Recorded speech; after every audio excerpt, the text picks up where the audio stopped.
Nouvelle victoire des cryptos face à la SEC Nvidia sur le toit du monde. Bienvenue à toutes et à tous les amis dans cette nouvelle matinale trading. J'espère que vous allez bien.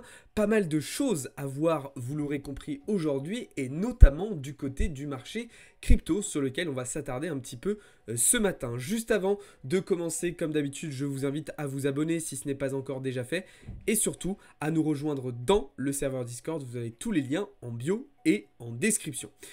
Petite précision, j'ai rajouté une petite chose ce matin, une petite musique de fond. Vous me direz dans les commentaires si c'est quelque chose qui vous plaît ou si vous préférez comme je faisais avant, avec aucun son en arrière-plan. Allez, c'est parti, on commence tout de suite comme d'habitude avec un premier point donc sur les actualités du jour et une première qui concerne la puissance de minage à l'échelle mondiale et la répartition justement de cette puissance de minage. On a une étude de l'université de Cambridge en partenariat avec Blockware qui nous partage ici un graphique intéressant qui met en évidence bien, la répartition de la dominance et de la puissance du minage de Bitcoin à travers le monde.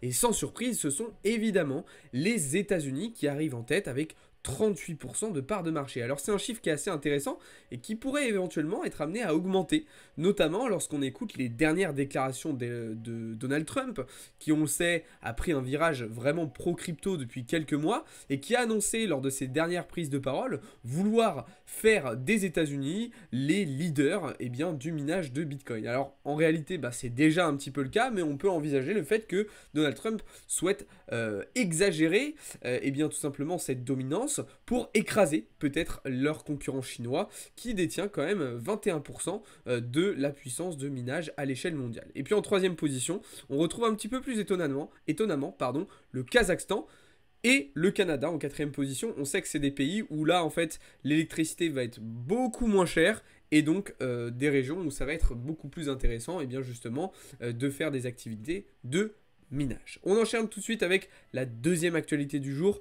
Vous l'avez compris, Nvidia est désormais la plus grosse entreprise du monde. Elle a récemment, il y a quelques jours, dépassé Apple en termes de capitalisation et cette nuit, elle a dépassé Microsoft. Donc c'est absolument extraordinaire de voir l'ascension fulgurante qu'a réalisé cette entreprise sur les 18 derniers mois. Elle a rattrapé un retard considérable qu'elle avait justement sur Microsoft et Apple. Alors c'est pas forcément des concurrents directs puisque c'est pas exactement dans le même secteur qu'elle travaille, mais on est quand même dans les big tech, dans le secteur de la tech aux États-Unis. Alors ce comportement il est quand même assez révélateur d'un changement d'un point de vue économique, mais aussi une sorte d'exemple de ce qui pourrait arriver dans les prochaines années et des enjeux, des opportunités que l'on pourrait voir arriver justement avec l'arrivée de nouveaux besoins, de nouvelles technologies et donc de nouvelles entreprises qui justement viendraient répondre à ce genre de problématiques et de besoins. C'est assez sensationnel. On en a parlé quand même hier. Je vous rappelle qu'il faut faire attention. On a aujourd'hui une hyper concentration des marchés autour de ces valeurs-là, ce qui peut dans certains cas être un petit peu problématique. Et puis on termine avec la dernière actualité du jour, la meilleure. Effectivement, cette nuit, on a appris que la SEC, donc les régulateurs américains, les régulateurs financiers, américains, avaient abandonné leur enquête sur Ethereum et donc ne considéraient pas Ethereum comme une security, mais bien comme une commodity, à l'instar de Bitcoin. C'est une très très bonne nouvelle, surtout que si Ether n'est pas considéré comme une security, ça veut dire que d'autres cryptos ne le sont pas non plus. Et ça, c'est vraiment quelque chose de positif. D'ailleurs, le marché crypto a apprécié, et notamment du côté des altcoins qu'on avait vu en grosse difficulté jusqu'à maintenant, on observe des rebonds plutôt intéressants sur certains d'entre eux, Lido, FTM, Tao, Ondo, qui reprennent des couleurs et ça fait du bien. Et oui, cette nouvelle, elle intervient en plus à quelques semaines de l'acceptation des ETF spot Ethereum, enfin pas de l'acceptation puisqu'ils ont déjà été acceptés, mais du listing des ETF spot Ethereum, ce qui pourrait amener un nouvel inflow positif sur le marché crypto et donc éventuellement nous permettre d'avoir un été assez intéressant. Maintenant, on va regarder un petit peu plus en détail ce qui se passe sur le marché parce que tout n'est pas tout beau, tout rose. notamment lorsqu'on regarde du côté du Bitcoin. Effectivement, le price action de BTC, il est quand même pas sensationnel en 4 heures, hein. Et j'ai même envie de vous dire, il est même plutôt baissier. Lorsqu'on regarde, on est tout simplement aujourd'hui revenu tester cette structure 4 heures qu'on était venu casser, sur laquelle on a été à nouveau rejeté. Donc c'est tout à fait envisageable de voir un BTC continuer de corriger vers les 63 800, 62 500 ou même carrément vers le bad range. Maintenant, on a d'autres éléments qui sont plutôt encourageants. Notamment lorsqu'on regarde du côté de l'order flow, on se rend compte que les fundings sont extrêmement bas, même chose du côté des spreads. Et si on regarde du côté des whales, eh bien on se rend compte que depuis quelques jours, elles sont repassées à l'achat, alors que les retails sont toujours en train de vendre. Ça, je voulais partager en détail dans le serveur Discord ce matin, en vous montrant le comportement des acteurs du marché en fonction de la taille de leur wallet. Donc ça, c'est une donnée qui est très intéressante que je réserve évidemment aux membres du groupe premium de Blockchain Capital. Mais donc, on a certains éléments qui commencent à être encourageants. Et puis, là où en fait c'est super intéressant, c'est qu'Ethereum pourrait se placer en sauveur dans les prochaines semaines du marché crypto. Bah oui, ce qu'on observe, c'est que la dominance du Bitcoin, elle est repartie vers le bas. Elle a chuté et elle est même venue carrément rétrocéder l'intégralité du mouvement qui avait été créé depuis dimanche soir. Alors c'est pas suffisant, elle est encore très haute cette dominance du Bitcoin, ce qui empêche pour le moment à la paire Ethereum-BTC justement de valider un rebond très fort sur cette zone en weekly sur laquelle justement on attend une bougie particulièrement bonne d'ici la fin de semaine pour confirmer justement la réintégration de cette structure. En tout cas, Ethereum, pour se placer en sauveur, devra être en capacité de passer au-dessus de cette zone de polarité en 4 heures, ce qui pourrait lui permettre alors ensuite très rapidement de s'envoler en direction des 4000 $. Alors je ne dis pas que ça va arriver tout de suite, ça va peut-être prendre un petit peu plus de temps, mais vous savez que le listing des ETF pourrait arriver dès le 2 juillet prochain, donc il ne reste qu'une semaine et demie. Ça pourrait être évidemment l'un des catalyseurs pour une reprise du marché crypto. Et puis si ce n'est pas le cas, je pense qu'il faudra être encore patient, peut-être jusqu'au mois de septembre ou octobre. Évidemment, on a aussi des réactions très intéressantes du côté des altcoins. Je pense notamment par exemple au Lido, sur lequel on avait identifié une très belle zone d'intérêt ici dans l'OTE. Et bien si on regarde sur l'amplitude, depuis qu'on est venu chercher cette zone, on a eu un rebond de quasiment 40% sur le cours du Lido. Donc vous voyez que la correction que l'on a eue ces derniers jours nous a permis quand même de saisir un certain nombre d'opportunités. Il y a plein d'autres choses super intéressantes sur les altcoins que là aussi je vous ai partagé en détail dans le serveur Discord. Je vous invite donc évidemment à aller voir ça. Pour finir sur le marché crypto, je vous rappelle donc qu'on a toujours beaucoup d'ordres qui sont en protection sous le cours actuel de BTC. On a observé quand même qu'à chaque fois qu'on venait chercher ces zones d'ordre, on avait des rebonds assez intéressants, assez significatifs dessus.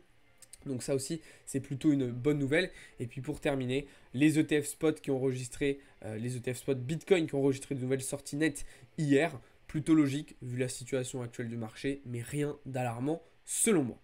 Voilà ce que je pouvais vous dire du côté du marché crypto les amis. Si vous voulez plus de détails, aller un petit peu plus en profondeur là-dedans, comme d'habitude, je vous invite à aller voir ce qui se passe dans le serveur Discord. Et on va désormais pouvoir passer du côté des marchés financiers traditionnels. Alors, je m'attends à une journée un petit peu plus calme aujourd'hui, notamment parce que c'est férié aux États-Unis. Donc, généralement, c'est des journées où il y en a un petit peu moins de volatilité. Et puis en plus, vous le voyez à l'écran, on n'a pas du tout de catalyseur macroéconomique aujourd'hui qui pourrait amener de la volatilité. Alors ça peut être intéressant parce que du coup, ça va être une journée qui va être portée uniquement sur du technique et on ne va pas avoir d'éléments externes au marché qui vont apporter de la volatilité. Donc ça peut être une journée intéressante. En tout cas, d'un point de vue macro, la seule chose qu'on peut noter, ce sont les bons résultats de l'inflation ce matin au Royaume-Uni. Le Royaume-Uni qui atteint donc son objectif d'inflation à 2%. La politique monétaire de la Banque centrale anglaise a donc parfaitement fonctionné. Maintenant, on verra dans les prochaines semaines, est-ce qu'elle va commencer à baisser ses taux, la Banque centrale anglaise, ou si elle va attendre encore pour bien s'assurer que l'inflation se stabilise justement sous les 2%, exactement comme ce qu'attendent la Fed et la Banque centrale européenne. Alors ce qu'on peut dire après du côté des marchés, c'est que le DXY a donc totalement validé la réintégration de cette structure et de ce range en 4 heures, ce qui pourrait nous permettre d'envisager un retour sur le bad range dans les prochains jours et dans les prochaines semaines. Réintégration qui a été facilitée par la publication des ventes au détail hier après-midi aux États-Unis, qui ont été publiées beaucoup plus basses que prévu. C'est une bonne nouvelle puisque les ventes au détail, c'est un indicateur d'activité économique qui, ici, nous permet d'observer le fait que la consommation ralentit. Et si la consommation ralentit, eh bien l'inflation, elle aussi, peut être amenée à ralentir. Voilà pourquoi on a eu ces répercussions sur les marchés. Et donc forcément, qui dit repli du dollar, dit un petit peu plus d'air pour d'autres classes d'actifs qui se portent déjà très très bien. Je pense notamment aux indices américains qui sont aussi portés, on l'a vu en introduction de vidéo, eh bien, par le secteur de la tech aux États-Unis.